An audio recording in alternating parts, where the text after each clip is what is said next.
Y a esta hora saludamos al viceministro de Gobernabilidad del Ecuador, el señor Homero Castanier, quien ya nos acompaña en la línea y a quien le agradecemos por el espacio en su agenda en este día tan complicado. Viceministro, muy buenas tardes, bienvenido. Primero queremos cerciorarnos que nos escucha adecuadamente. Muy buenas tardes, un gusto, Carlos, saludarle a usted y compartir este diálogo. Muy buenas tardes, viceministro. La entrevista la empieza mi compañera Meche Pesantes. Meche, adelante, por favor. Buenas tardes, viceministro. Hasta el momento, ¿cómo evalúa esta jornada de movilizaciones, el primer día de movilizaciones? María Mercedes, un saludo a usted. No podemos decir positivo porque cuando hay una paralización, cuando existen cierres de vías, cuando hay quemas de llanta, cuando hay enfrentamientos, cuando se ataca la propiedad pública y privada, nadie gana. No puede ser dable que en un país en donde estamos queriendo reactivarnos, en donde venimos de una pandemia tan dolorosa para todos los ecuatorianos, se llame a estos enfrentamientos y a toma de vías, ¿no?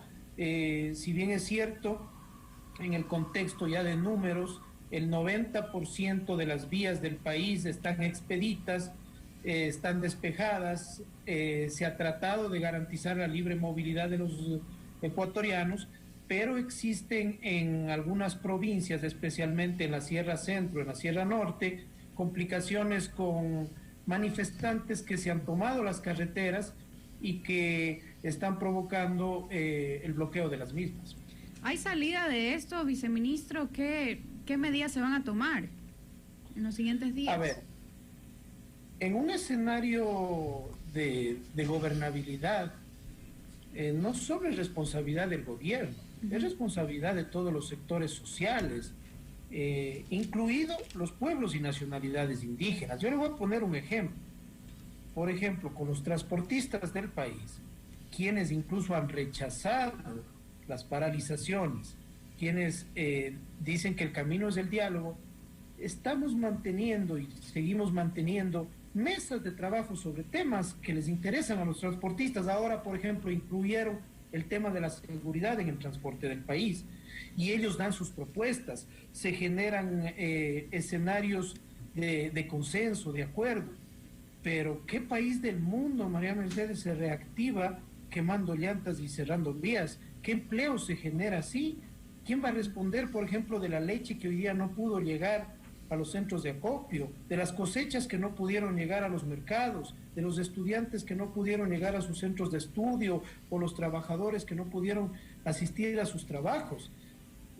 Incluso, miren, uno de los pedidos de la CONAIE, el tema de seguridad, tenemos a la policía movilizada, a la unidad de mantenimiento del orden que debería estar luchando contra la delincuencia, este rato controlando las vías.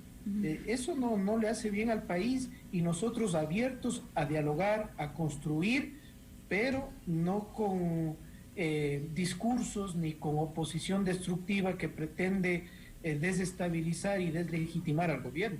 Acerca de este diálogo que ustedes dicen estar abierto, ¿se va a responder a los pedidos de la CONAIE? Mire, María Mercedes, personalmente, el 11 de junio del año pasado, yo estuve con el gobernador de Cotopaxi recibiendo del presidente de la CONAIE estos mandatos que ellos llaman, en donde, por ejemplo, ellos pedían la derogatoria del decreto que subía cada mes los combustibles. El presidente suspendió ese decreto y congeló el precio de los combustibles. Pedían ellos, por ejemplo, moratoria a todos los créditos del sistema financiero. Eso no se puede dar, es ilegal, no es técnico, y el presidente hace 5 meses lanzó el crédito a 30 años plazo al 1%, en donde se han entregado casi $100 millones especialmente a personas de la ruralidad, a campesinos, a personas de emprendimientos agrícolas y agropecuarios. Dicen no a la minería, pero sí quieren el subsidio a los combustibles, no a la minería para proteger al ambiente, para proteger fuentes hídricas, pero el subsidio a los combustibles promueve el uso de combustibles fósiles y la contaminación del ambiente por monóxido de carbono. Viceministro, muy buenas tardes. ¿Le parece entonces que no tienen mucho sentido estos pedidos? El gobierno ya está trabajando en algunos puntos. Sin embargo, el propio presidente de la República sí ha reconocido en varias ocasiones que hay una deuda en lo social, en materia de salud y educación, por ejemplo. Hoy en la mañana escuchábamos al ministro de Gobierno, Francisco Jiménez, decir: en un año no se puede resolver todo. ¿Usted cree que la CONAIE está dispuesta a esperar a que termine este gobierno? Se han dicho que si no se atienden estos 10 puntos, no se levanta el paro. ¿Qué podemos esperar entonces los ecuatorianos?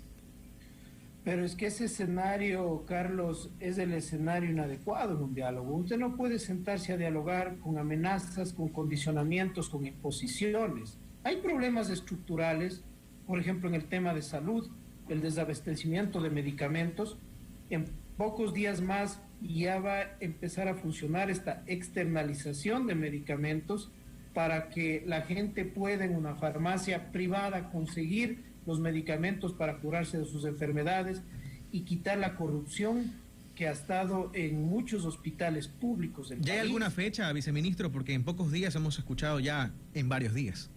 No es un tema sencillo, es un tema que está haciéndose planes pilotos de pruebas.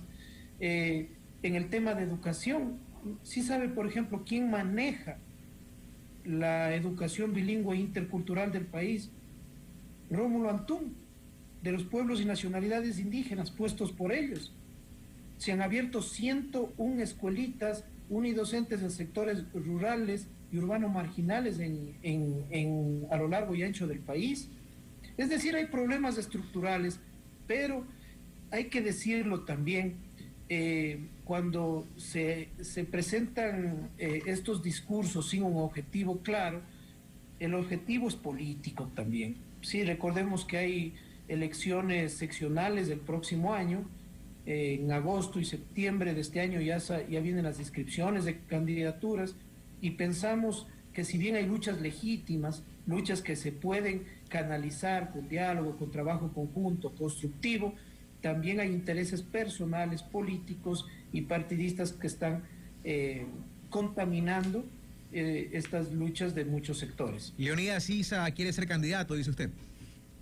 No sé si quiera ser candidato, pero hemos visto que se quieren visibilizar muchos posibles candidatos, a alcaldes, a prefectos, a juntas parroquiales, dentro de estos llamados a movilizaciones, que tengo que contarle, Carlos, y a la ciudadanía que nos escucha, ha sido rechazado por muchos sectores, importantes sectores.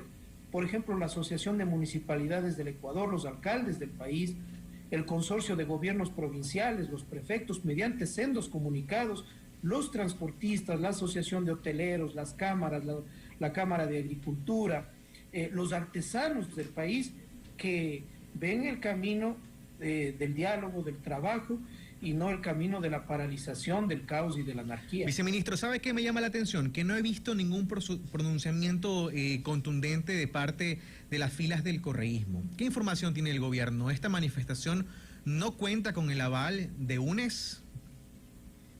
Miren, hay varios actores dentro de una manifestación cuando no existe pues un manual de funciones, un protocolo hacia las manifestaciones. Hay diferentes actores que en distintas fechas en este mes están queriendo manifestarse. La UNE, el Frente Unitario de Trabajadores, arrancó con los pueblos y nacionalidades indígenas, pero conforme nosotros tenemos visibilizado y estamos también realizando nuestras documentación de lo que está sucediendo, sí hemos logrado visibilizar ciertos actores políticos que están contaminando luchas que pueden ser legítimas de diferentes sectores, ¿no? ¿Actores políticos del correísmo, viceministro?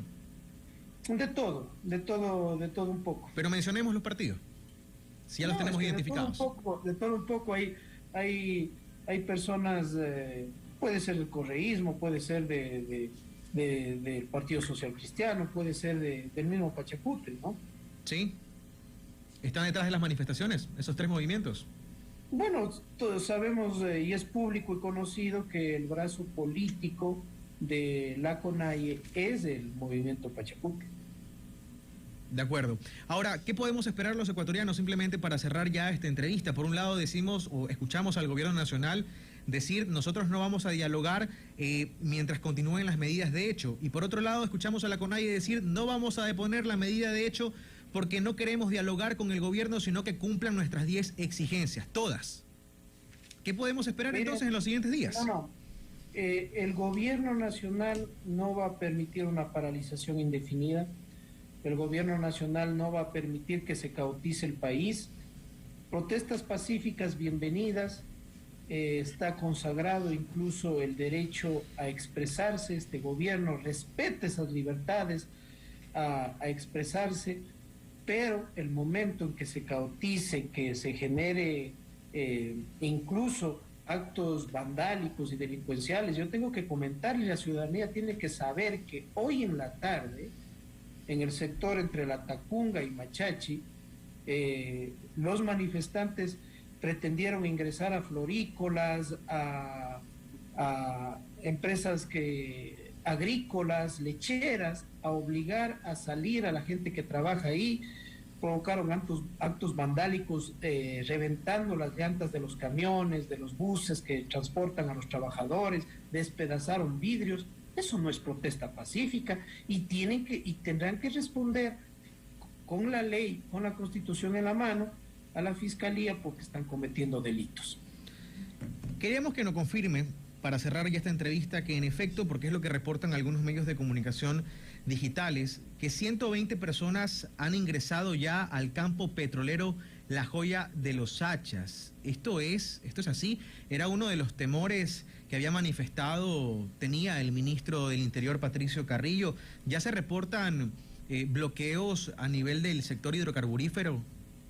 No, acabé de hablar hace unos minutos personalmente con el asesor del ministro de Energía, Javier Vera, que me confirmó que esa información no es la veraz. Bien, muchísimas gracias, viceministro de Gobernabilidad, Homero Castañer, por estar con nosotros esta tarde. Como decía, gracias por hacernos un espacio en su agenda en este día tan complicado. Muy amable. Gracias a ustedes.